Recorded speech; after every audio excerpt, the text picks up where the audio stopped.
Alright, so we have a patient having a gallbladder removed. And so before the surgery, we just want to go down there and educate them on how to use the inceptive spirometer, why we're using it, how to use it so that they're more formal with it post-op. So surgery went good, and so now we're going to go in and do the therapy. We would want to review their chart for their pain medication schedule, if that could interfere with therapy, or if it'll they do need to take one before therapy to help control the pain. We'll look for a chest x-ray, any previous vitals, any previous notes needed. So we can go down. Hello, I'm Abby from Respiratory Therapy. I'm here to work with your incentive spirometer therapy. Should only take 5 to 10 minutes. Can I get a name and date of birth? Thank you. So we are doing this to prevent atelectasis and pneumonia, just because you're not up and active as you used to be. Before we start therapy, we can do a pre-assessment, breath and lung sounds, SpO2, all the sorts of vitals. And then we'd first want to position the patient in an upright position. So that can include either, if their bed is movable, to bring their back of the bed up so they're sitting upright, or if they're not that much pain, they can kind of sit on the edge of the bed, or let's say they were up in their wheelchair, that would be a good upright position. And since she did just have the gallbladder removed, we are going to have them sit upright with a pillow and kind of do some splinting to kind of help with the pain.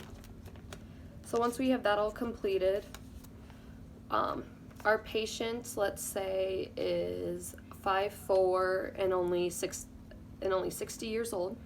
So 5'4". So their predicted is 2100. So on the bottom here we can put the patient name, their room number, we can put the date, but then down here we can put the predicted value of 2100.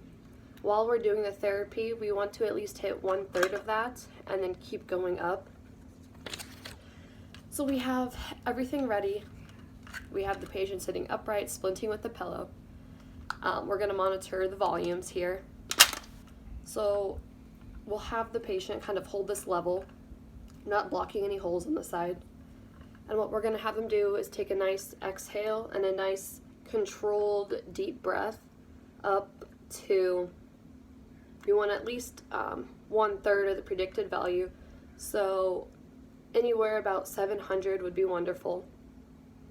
We want to make sure just have a tight seal, that the patient is doing it in controlled breaths, that we're not doing it too fast to prevent hyperventilating.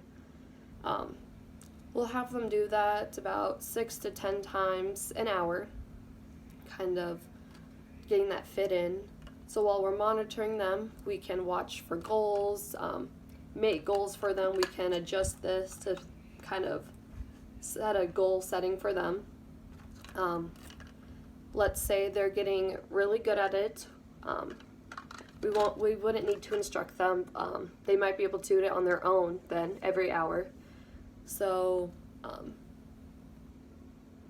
we keep doing that, and if they're not getting it, we can just re-educate them on how to use it. We can do a post-assessment vitals, breath, lung sounds, write down their volumes that they did reach, and maybe set goals for them.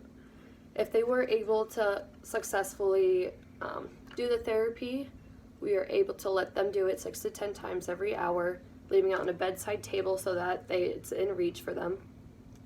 Let's say they're still kind of confused on it and how to work it. We can come back in the next hour and help perform the therapy again. Once we're finished, set that aside on a bedside table so it's in reach. Then we can finish up with charting.